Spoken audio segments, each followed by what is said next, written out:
Hi everybody, it's Marie from Pear Tree Paper Crafts and I'm back with another 12 by 12 process video for you today. This one is called Lazy Summer Days and I'm using cut files from Cut2You and I'm using a couple of photographs of me and my son while we were on holiday. I think we were in St David's in Wales.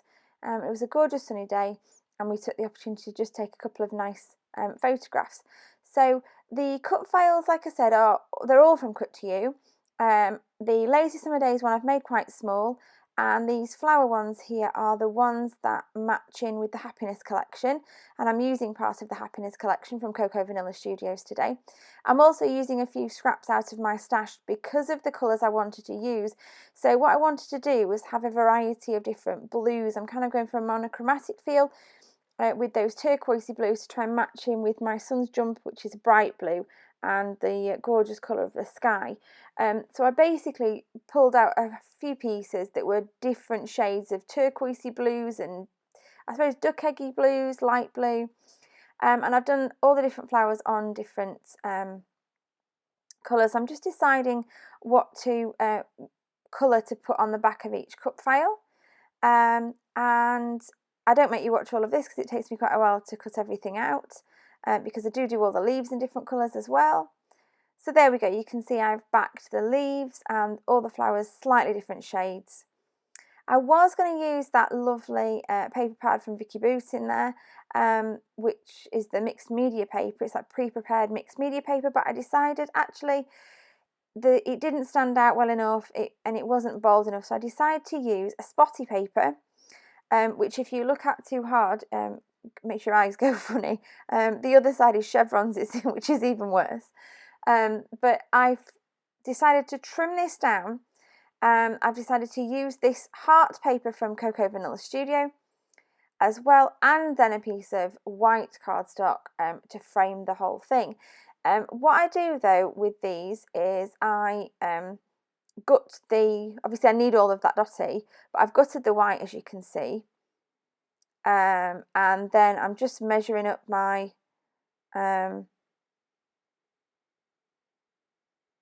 white cardstock and that heart cardstock there, just to make sure that everything's sort of the right size, and these are all chopped down to the correct sizes just before I gut that heart paper. So gutting, if you don't know, is to take out the middle that you're not going to see so that you've got paper left over and it's not like kind of wasted and hidden behind. So I'm going to line that up in the centre. I do use that paperweight an awful lot to make sure things stay in the right place, and even though the paperweight's there, it still moves. It was really annoying this particular day. It didn't stay where I wanted it at all.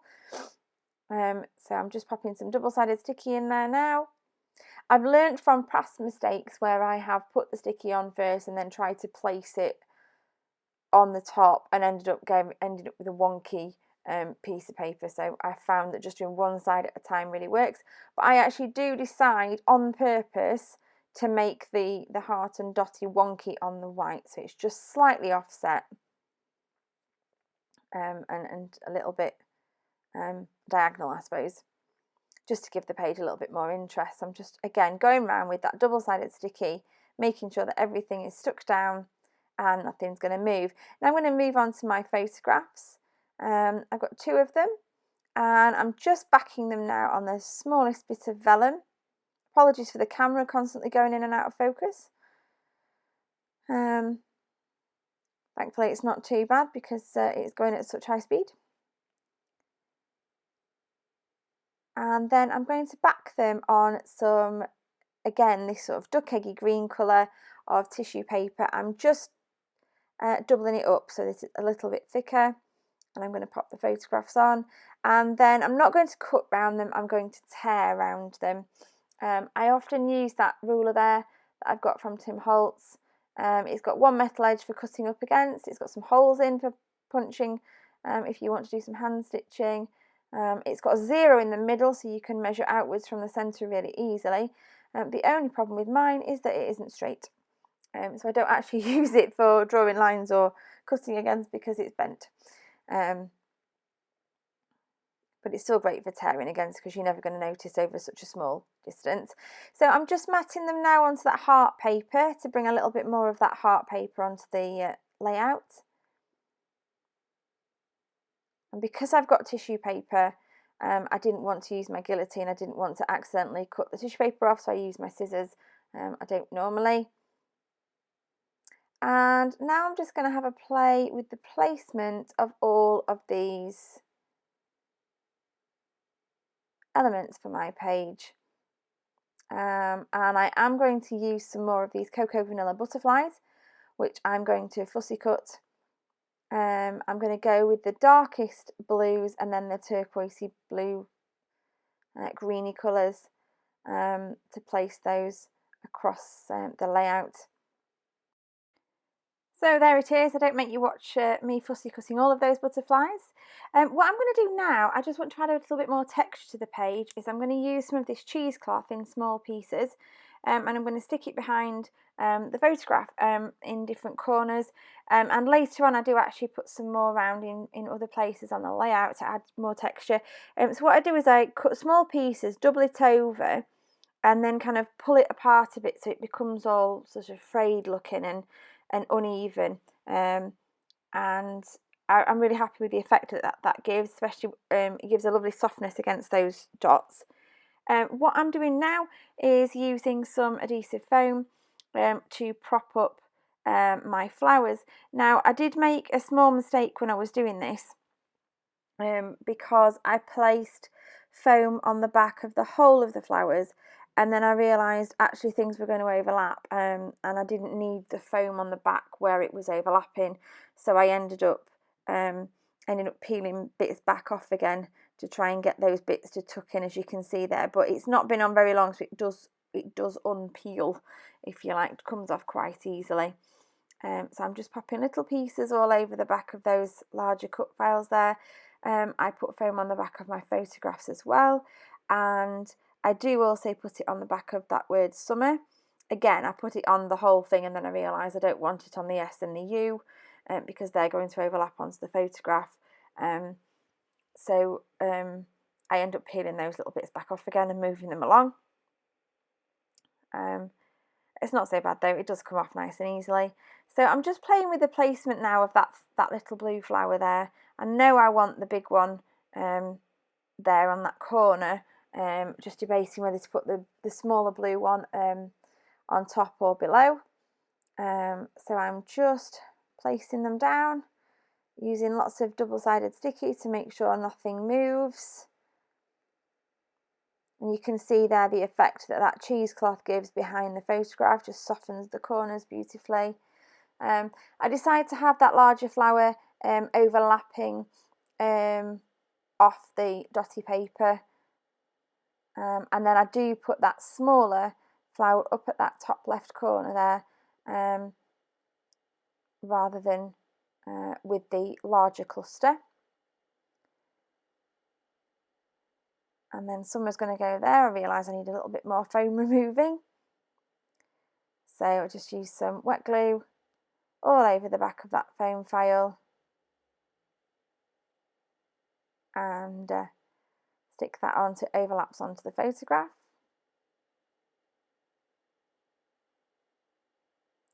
And then I play with the placement of the butterflies. I did cut out quite a few butterflies in the end, and then just placing them turned out to be quite tricky because I didn't quite know where I wanted them to go. I wanted the darker ones to stand out. I wanted them to be kind of naturally on there and not too arranged, so it took me a while to place them.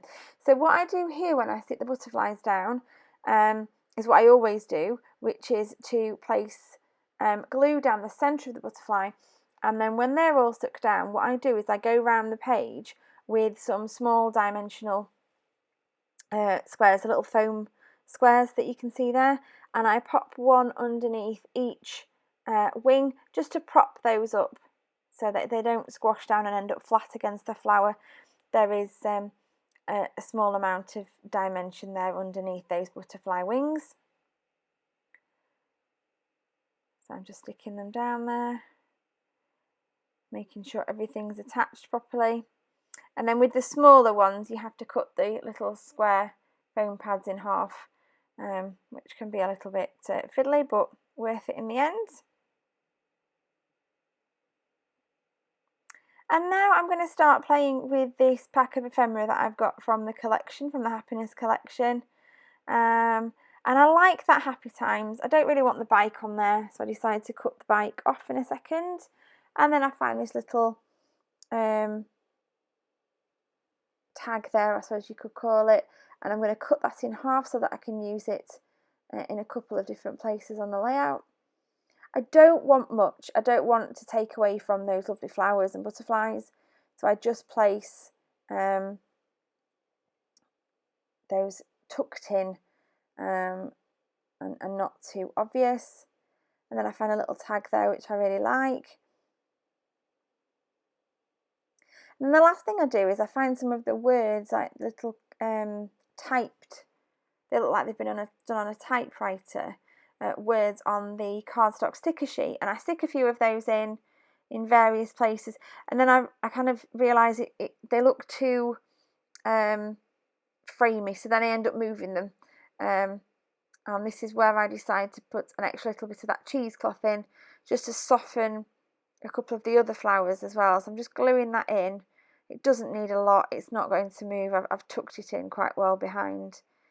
So I'm not using big pieces, but I am pulling them apart before I tuck them in, and I'm tucking them in rather unevenly as well, just to soften off there. And I think I go back down to that bottom one again and just pull a few little strands out of that bottom one just to make it look a little bit more. Now I do go around with some Tim Holtz white Distress spray stain, but you can't see it very well, so I don't put many splatters on. In fact, I think you can see it better on the camera than you can in real life. So I'm just playing with those words again